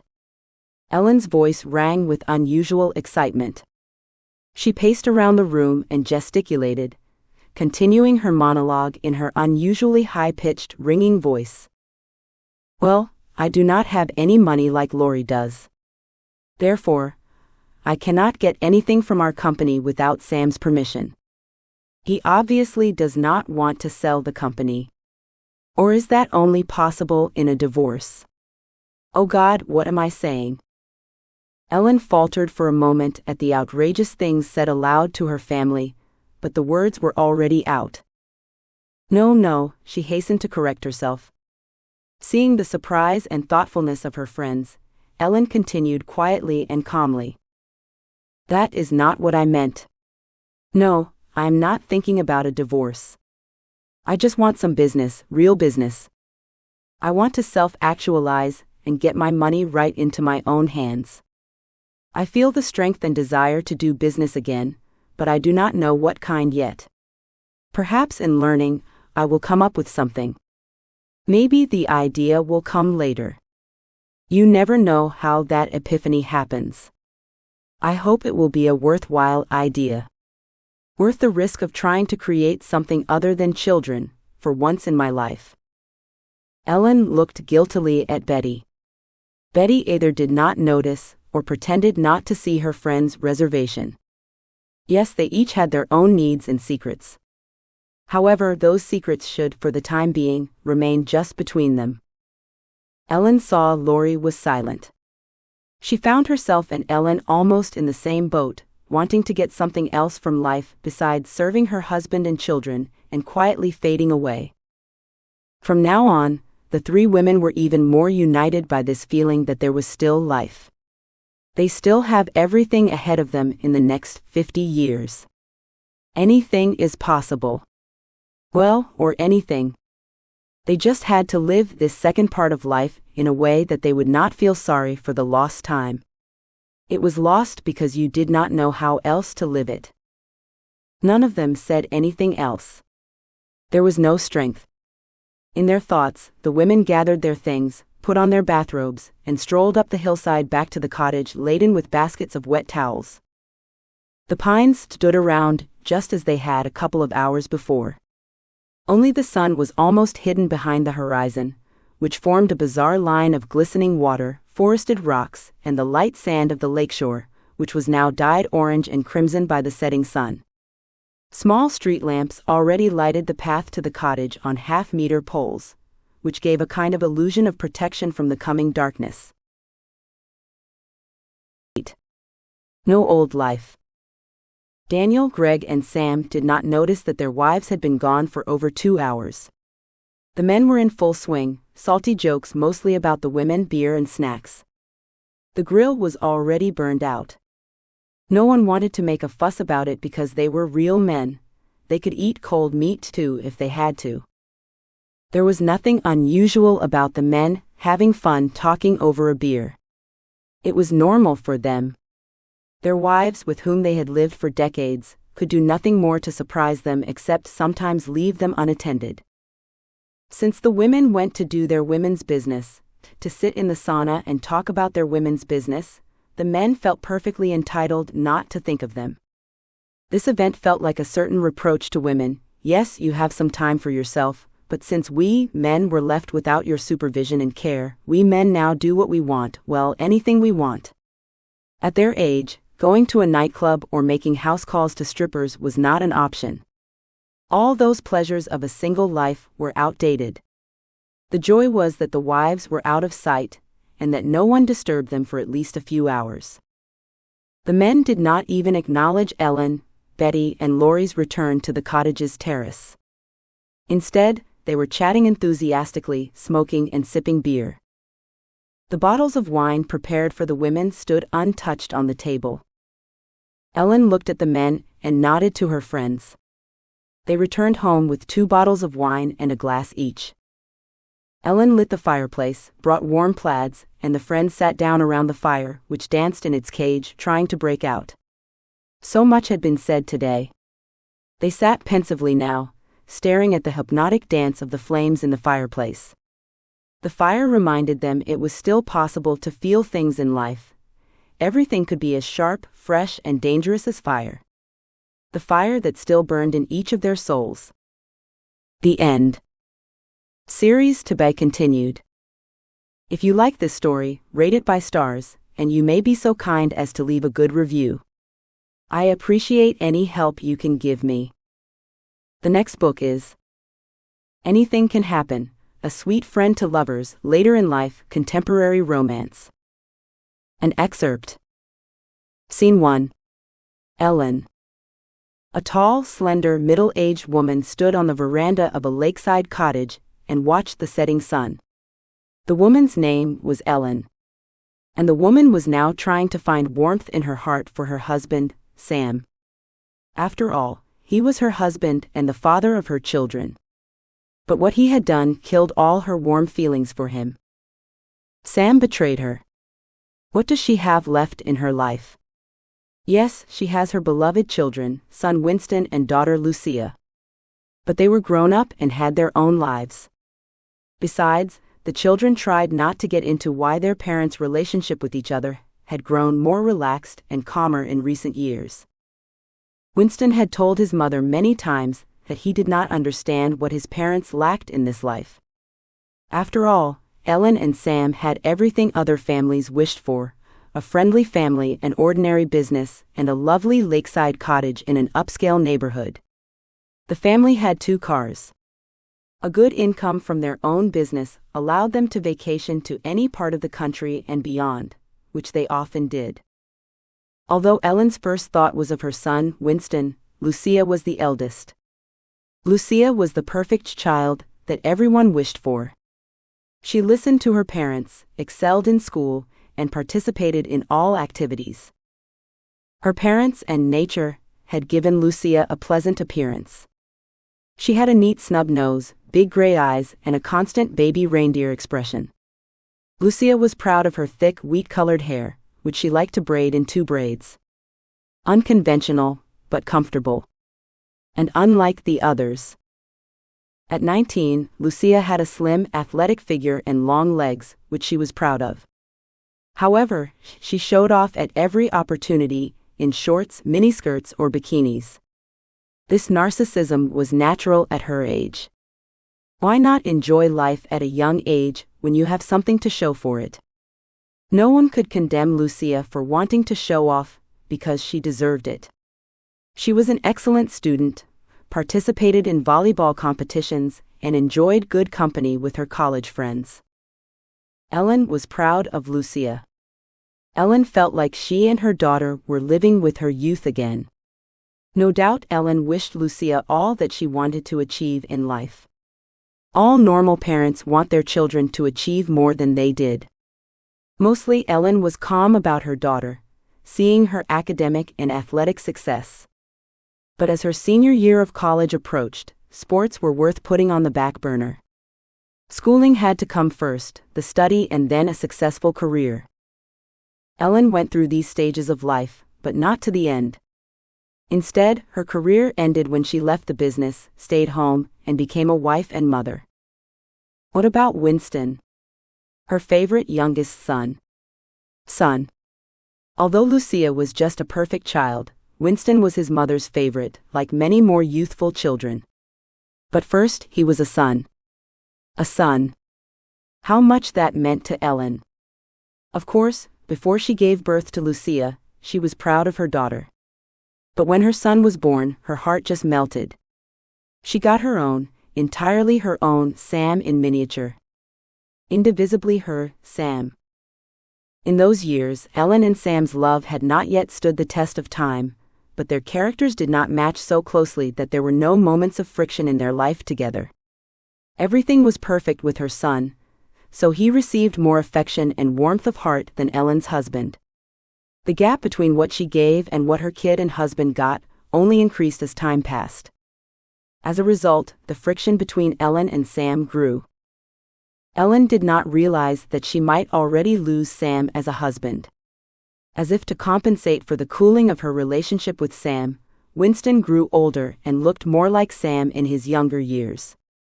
There was something in Winston's character that she loved about the young Sam she had fallen in love with 3 decades ago. It was nice to see a son inherit his father's best traits while possessing his unique personality. It gave Ellen some peace of mind. Then Winston joined the army. Ellen did not understand why he wanted to do it. What did he not like about the life his parents had planned for him, just as they had for Lucia? Ahead would be college, and then a successful and prestigious legal profession. And then a life with an excellent income, and all its benefits. But Ellen and Sam wanted their son to set up his own business immediately, after having built connections and experience in his future field of work. After all, they began their adult lives working as employees, and only after gaining experience did they move to the status of entrepreneurs. It all happened smoothly. First, Sam and Ellen received a college education. During their education, the young people worked several jobs and, as they say, tried life.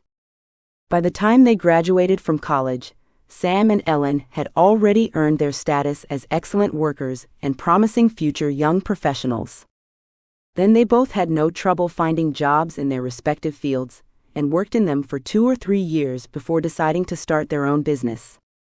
That was when they went on their own and started a business, applying everything they'd learned to manufacture eco-friendly, simple, to recycled dinnerware.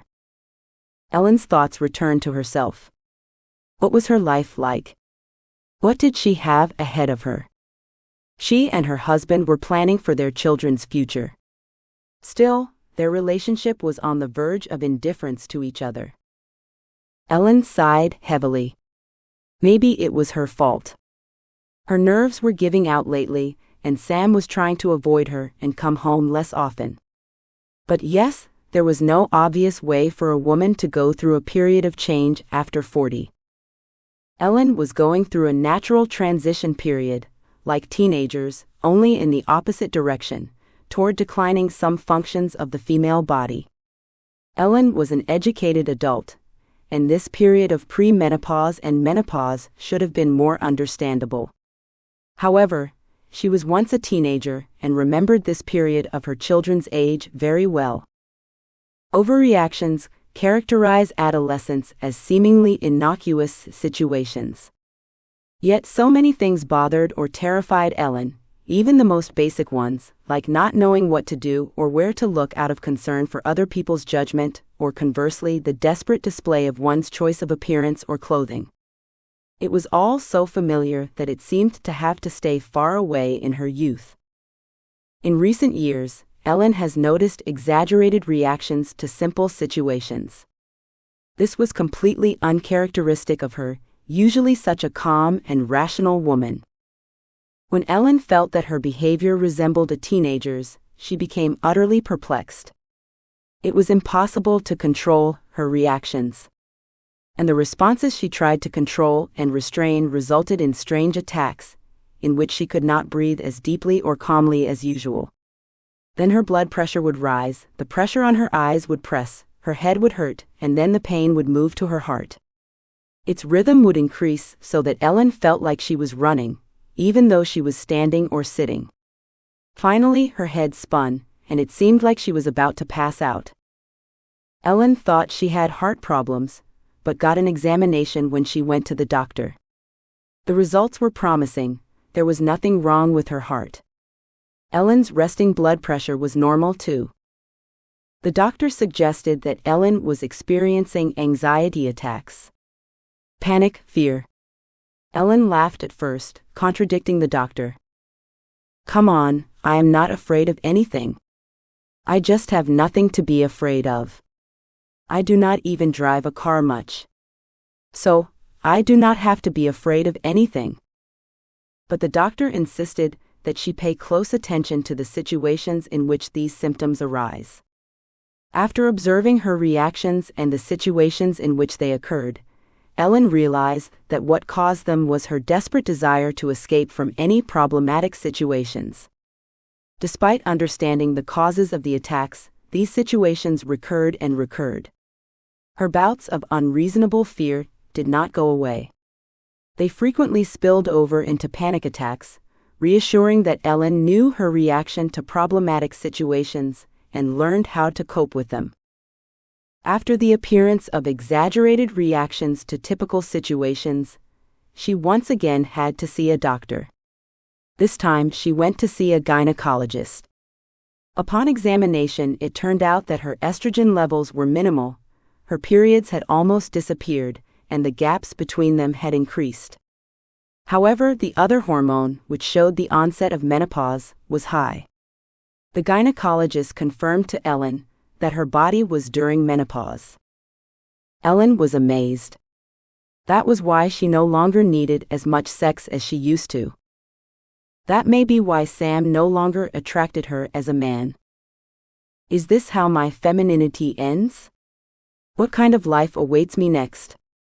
Am I already an old woman? Thoughts swirled around in her head, and Ellen did not want positive answers. The doctor advised Ellen to come to terms with the changes in her body.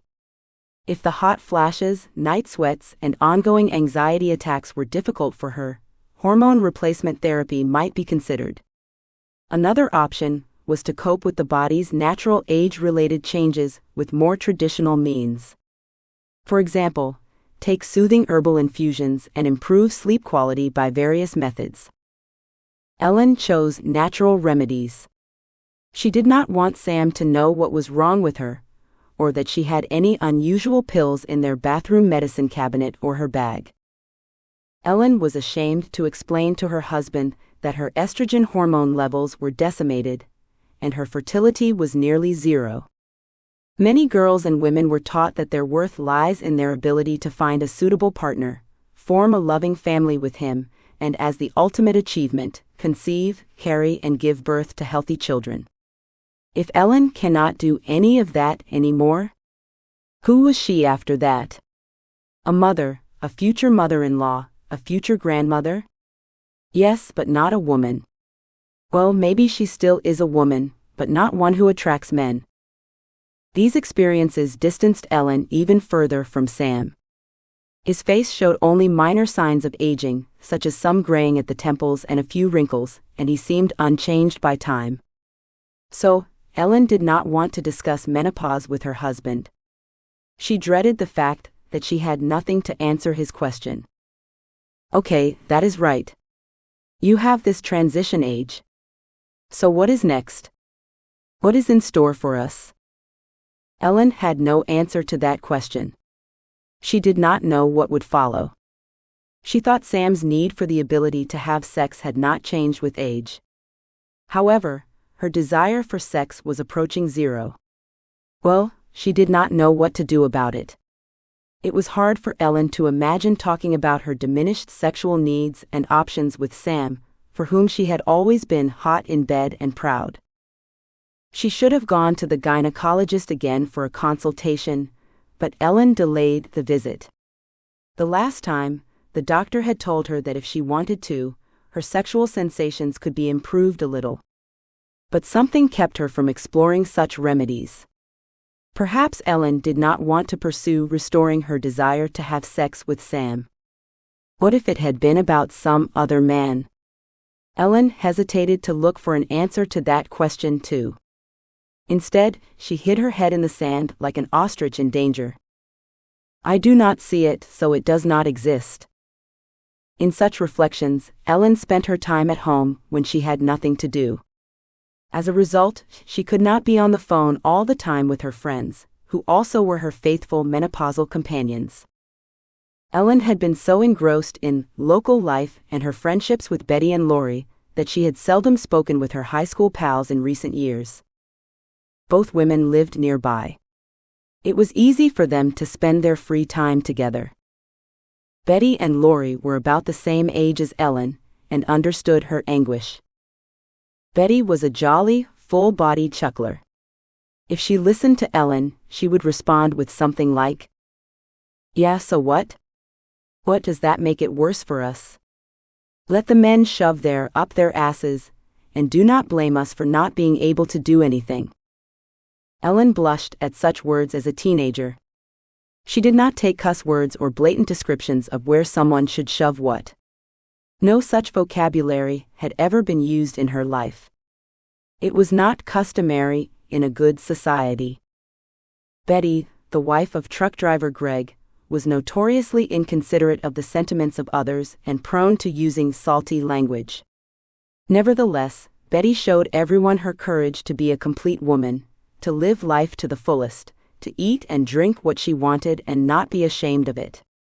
She frankly pitied her dainty friends and their still slender husbands. Well, girls, you have nothing for a man to hold on to. And my husband likes me just the way I am, the way I am, the way I am so plump. Betty said, laughing, in response to timid attempts by friends or acquaintances to remind her she should not eat this piece of cake. The only problem in Betty's life was that she and Greg had no children. It was already a fact that could not be changed. They were both in their 50s, and there was nothing they could do about it. Or maybe they did not want to. So, Betty avoided talking to her family and friends about it, in every way possible. Lori was a gray mouse, an unassuming thin woman, whose quiet voice came out only when her husband loudly demanded tea or pie. Lori was married to the famous writer Daniel, 10 years older than she was. They had 2 daughters, Anna and Katya. Lori obeyed her husband's requests without question, though they were more like orders. She knew her husband should not be nervous, especially if he were working. But when he was writing his books, he was not to be disturbed, and then everything in the house literally tiptoed. Unlike Betty, Lori, being a refined intellectual, always expressed herself with sophistication. However, she was not shocked by Betty's jargon because of her open mind and genuine curiosity in all aspects of life. However, Lori was not as simple and undemanding as she seemed. The dream of publishing her books still lived in her heart, driven to the farthest corners of her soul. Lori wrote short love stories but wrote them into the desk. The first person she showed them to was her husband, who disapproved of even the very idea that his wife might publish her work. No one in his house would compete with him. That was clear. Lori had no hope of getting any literary agent interested in her novels and publishing her stories the traditional way. Since everyone in the publishing industry saw her only as the wife of a famous writer, no one wanted to get involved with Daniel, who was jealous of the work of others. Her husband continued to ignore Lori as a creative person. He was the only writer in his house. That was Daniel's motto. He made money for the family, and good money. Everything in Daniel's house revolved around his rules. So during her long married life to him, Lori suffered the exquisitely veiled humiliation of not being his equal. Daniel expressed his disdain for his wife's passion for writing. Sometimes he commented carelessly on timid questions from acquaintances about what his wife did, whether she wrote books as he did. Daniel dismissed these questions impatiently. After several nervous attempts to find out if Lori had any creative plans, her acquaintances stopped asking. Lori suffered because she was the only wife, mother, cook, and cleaner in her family. Still, she was never the creative person she undoubtedly was at heart. The three friends often met at each other's houses or a local cafe on the shore of the same lake where their cottages were built. When they met, they could talk and laugh about their misfortunes, exchange dreams and hopes, get good advice, or give it to a friend. Within a relatively short time of getting to know each other, such different people as Ellen, Betty, and Lori had much in common. They were about the same age, around or just over 50, and their life experiences were similar and dissimilar. This allowed them to exchange opinions and ask each other for advice. The friends knew that each of them had gone through or would go through similar trials, which in women's lives were much the same at this age: family, health, and mental health. Love adventures were not considered, since all three had been long and securely married. However, as the turn of 50 approached, many things in their lives changed and became less clear than they had been even 5 years ago. Ellen was the first to dive headfirst into menopause and its manifestations. As Lori and Betty listened to her tirade about how her hot flashes and hypersensitivity to those little things had ruined her life, they shook their heads in sync with the beat of her words. Betty and Lori were already feeling perimenopause. They had not yet fully imagined what awaited them in 2 or 3 years, when a wave of these changes would sweep over them too. So even though they could see that Ellen had gotten herself into a tricky position by letting go of the reins of puberty and just now understanding that she had to take care of herself, they still did not want to go into its manifestations. In the meantime, the three supported each other, trying to find the best solution to the issues before their council. Lori, Betty, and Ellen were glad they had someone to tell them their problems, and that the information would stay within their narrow circle. Such wonderful friends Ellen had. Ellen smiled as she remembered her last meeting with her friends and their husbands at the lake. She and Sam had invited 2 married couples, Lori and Danielle and Betty and Greg, to spend an evening at their house with a grill and a sauna. The grill was under the men's team, and the sauna was under Ellen's team and for women only. The sauna, for herself and her girlfriends, was one of Ellen's few domestic privileges. The other concerns were responsibilities, such as deciding what food would be on the table and what routine their family and the guests who frequently visited them would have. Guests included everyone from relatives to friends, such as her friends with families. Sam did not interfere in this arrangement of their lives.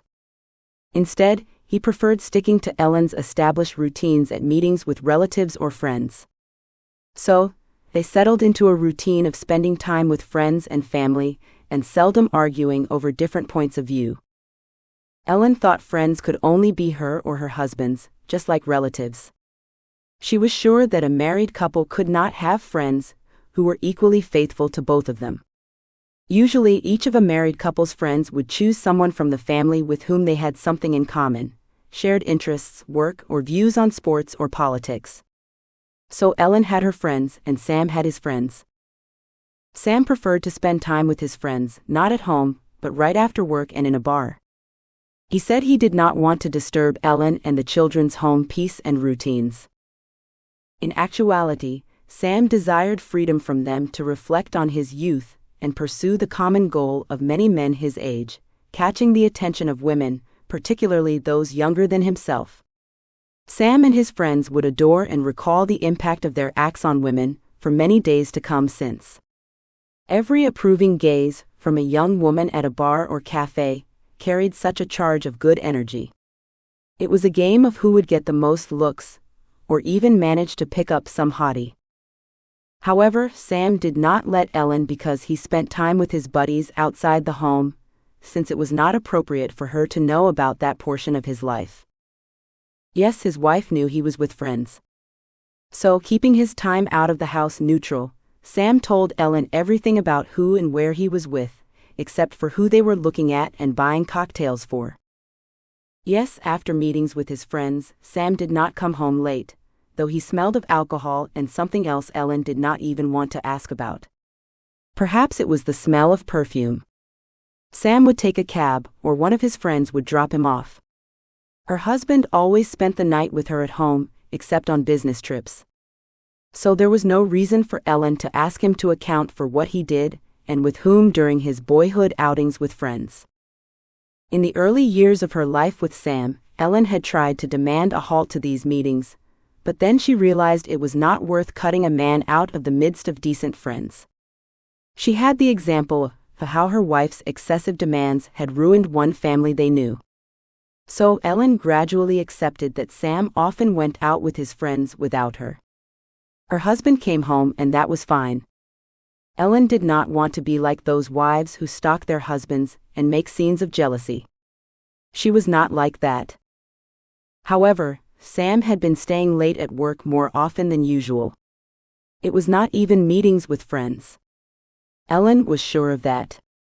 After all, she knew all his old friends personally, and she could safely call them.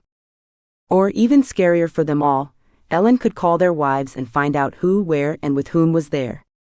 She had never done so before, but she knew other wives were not shy about finding out about their husbands' pastimes in this way. Ellen often had to explain to the wives of Sam's friends where he was and with whom he was spending time. As Sam spent more time away from home, Ellen, usually a calm and confident woman, wondered why. But she did not want to ask her husband about it directly, so as not to create a tense atmosphere at home. So instead, Ellen waited for the right moment for the situation to clear up.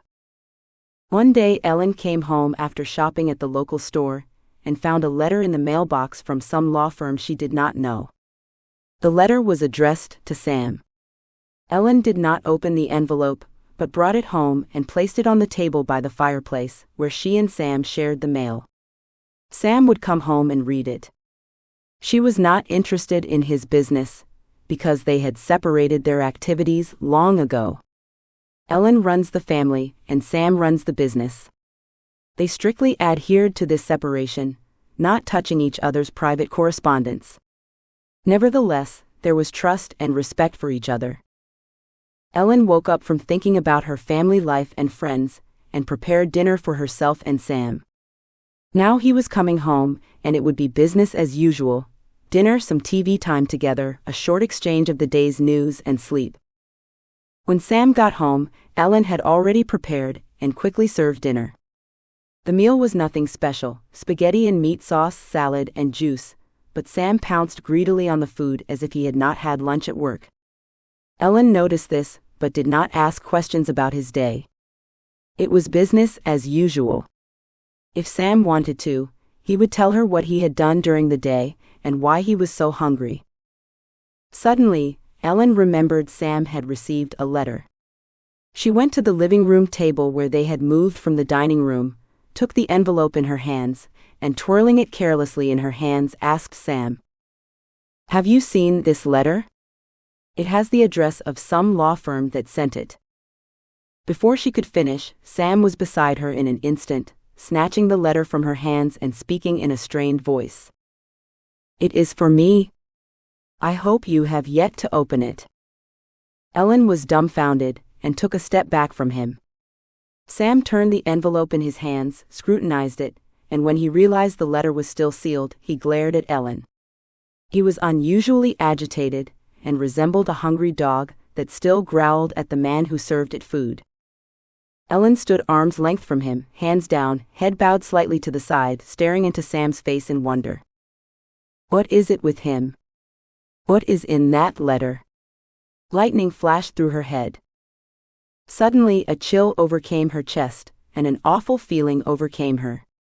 A foreboding of something that was coming at her, inexorably. It was as if Ellen had stopped at the gateway to hell and realized there was no going back. She turned away from Sam to hide her sudden weakness and stared out the window, trying to come to her senses. Sam, realizing that he had overstated his concern for the fate of this letter, took a step back from his wife and mumbled in an embarrassed shorthand manner. "That is for me. So, some business with the lawyers. I do not know why they sent this message home. It is work-related." Ellen asked, choosing her words carefully. "What is the matter? Why are you getting so excited? You know I do not interfere in our business." Still twirling the envelope in his hand, Sam walked over to his wife. It was as if he would calm down and put his arm around her shoulders from above, conciliatingly seeking her gaze. When he wanted to, he was such a cutie, no one could resist him. But Ellen knew Sam very well, but was not eager to cuddle with him. He did not believe she had broken their rule about not reading each other's mail. Why not? Ellen removed his arm from her shoulder and stepped away from her husband, looking up into his eyes with testing eyes. She waited for an explanation for his behavior. Sam withdrew his hand, his face taking on an expression of deliberate reconciliation at his inability to get his wife to accept his embrace. Finally, he spoke in an apologetic tone. "Come on, I did not understand why these cases were sent to the house. There is nothing of interest here, to you?" However, his tone was strangely familiar to Ellen. She remembered Sam's tone on the phone to his parents 30 years ago when he was trying to cover up his affair with Ellen. Suddenly, her heart started beating even harder, and it felt like it was plummeting into the abyss. Her cheeks flushed and her hands and feet felt cold and cramped. The shivers ran down her legs. Ellen had to lean on the back of a nearby chair to avoid falling from the sudden dizziness. She had not been like this for a long time since her last pregnancy. What was wrong with her? Why was she overreacting to Sam, lying to her? But why was he lying to her now? What was the problem with this letter? Sam was not in the mood to explain anything to her, other than what he had already said. Even if it were true, what he said next would be a lie, judging by his tone and expression. Sam noticed nothing that happened to Ellen. He thought smugly, okay, she did not want to cuddle now. They will make up tonight, in bed. Everything was in his hands, figuratively. He knew how to soothe her, and knew how much she loved the affectionate touch. He knew how to please his wife and was proud of it, considering his skills at sex to be the main reason for their long-standing happy family. Sam was utterly oblivious to Ellen's efforts to be an excellent wife to him. But he appreciated her ability to raise children, communicate with people, and maintain good relationships with everyone they knew. Just a golden wife. That was what his parents would have said if he had asked them. If they were still alive. At last, Ellen came to her senses and broke the lingering silence. So, you will tell me about the letter sometime later, will not you? Sam exhaled with relief. Yes, of course. In the evening, after dinner. I have to go to work now, finish some business and deal with this letter. Have a good evening, dear. After saying this, he ran out into the hallway, laced up his shoes, and made his way to his car in the cottage's parking lot. The car's key beeped. Sam opened the car door abruptly, plopped down in the driver's seat, started the engine, and spun the car sharply out of the way, a column of dust rising behind him. Ellen stood at the room window where he and Sam had just spoken, staring after his car with a look of confusion and a sudden melancholy.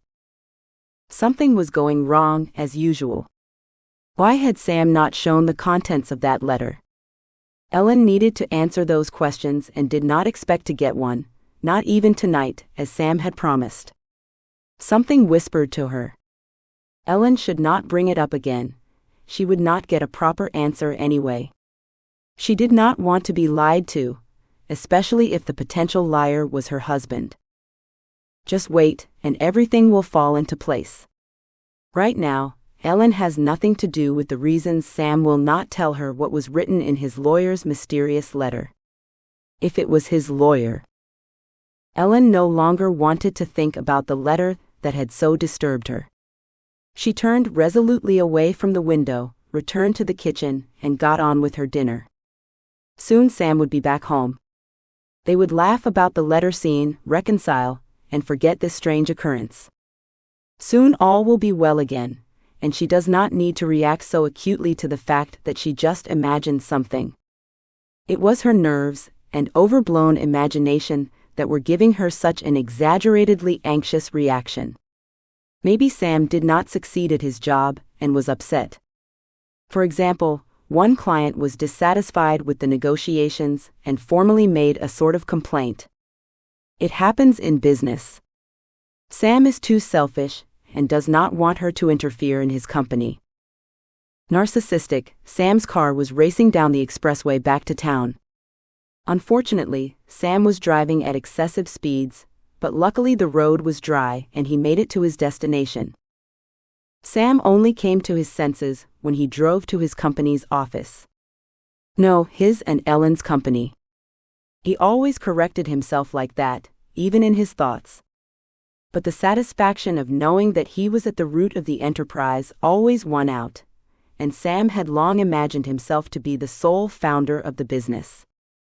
Several decades before, he had literally pushed Ellen out of her employment, having assured her he would handle the family's financial matters and oversee the expansion of their joint firm. That was what Sam had been doing all these years. He will do so for years to come. Only in his future no one else would say to him, "But it is our business." End of the excerpt. Get this book, Anything Can Happen, or another book in the series, Our Time to Love, and listen to the next story of Sunset Lake Club Ladies. Also by Misha Quinn.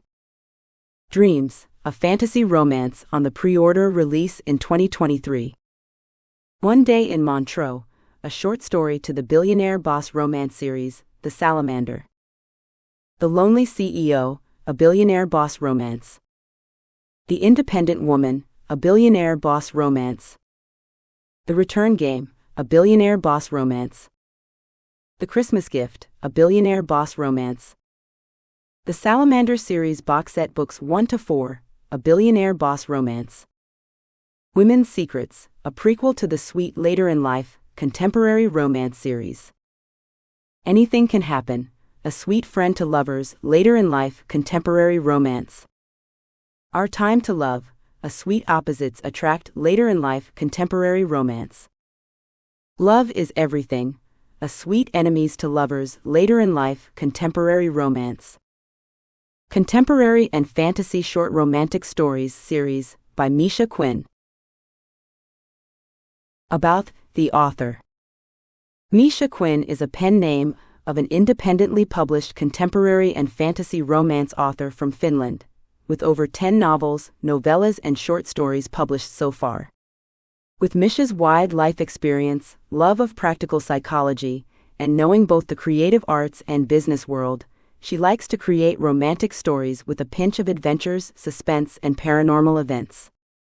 Misha's heroines are mostly strong women, or they are getting stronger during their life lessons.